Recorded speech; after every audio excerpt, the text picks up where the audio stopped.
ខ្ញុំគេចង់តែកំចាត់ប្រទេសកម្ពុជាខ្ញុំសូមប្រកាសថាខ្ញុំប្រឆាំងនេះដាច់ខាតព្រះអង្គមានប្រកាសថាយ៉ាងម៉េចព្រះអង្គចង់មានបន្ទូពីណាគេពីអស់លោកនេះឯងហើយលោកអាមេរិកកាំងដែលជាមិត្តសម្លាញ់របស់យើងខ្ញុំនេះណា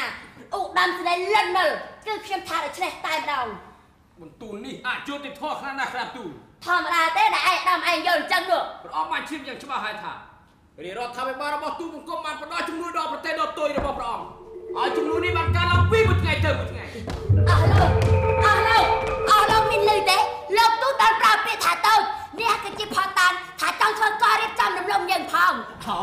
ស្ដេចហើយច្បាស់ជំនាញវាបាត់ឲ្យពេលនេះខ្ញុំនេះដឹងច្បាស់ថាសហរដ្ឋអាមេរិកគឺវាធំធេងណាស់តែបើទូខ្លួនមើលងាយប្រទេសគេថាទូញ៉េបរិចជីជីនោះនេះគឺមិនមែនឲ្យតម្លៃទៅប្រទេសដែលជាតំណាងខ្លួននោះទេជាខ្ញុំបាននិយាយដូចនេះសោះហាទោះបីនៅចំពោះមុខអ្នកកសែតអ្នកបម្រើហើយនឹងអ្នកការទូតផងនោះក៏លោកម៉ាឃ្លីនតុកមិនប្រណីមកដែរមិនដេចក៏មិនទុកយ៉ាងស្មើនឹងប្រទេសដែលទូជាយើងហើយដល់អស់លោកឯងនោះគ្រប់ផងទៅលោកឯងដែលនិយាយថាកូនប្រទេសបែលហ្សិកកំតិចអ៊ីស្រាអែលបាច់ឆ្នោត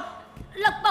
កពុកនេះចាំទេយើងបានយល់ព្រមក៏លើកលការថាមានការបោះឆ្នោតជាស្ដីមុនលោកពុកសកល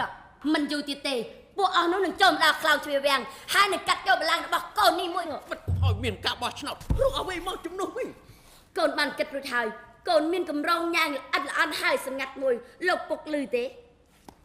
ពុកបានតែស្ដាប់តែប៉ុណ្ណោះលោកឪពុកសូមអនុញ្ញាតឲ្យកូនដាក់រាជចុះដាក់ទៅឈប់សិនលោកពុកឈប់ស្ដាប់កូនបញ្យោសិនគឺថា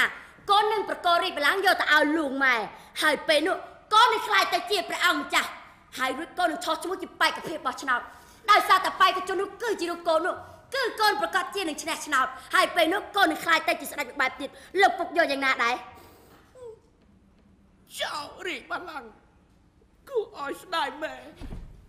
ទុកចិត្តកូនចោះកូនគិតមិនខុសទេដោយសារតែកម្លាំងនេះបូកបញ្ចូលគ្នាទៅយើងនឹងប្រយុទ្ធប្រឆាំងយកឯករាជ្យជាទីសក្ការៈ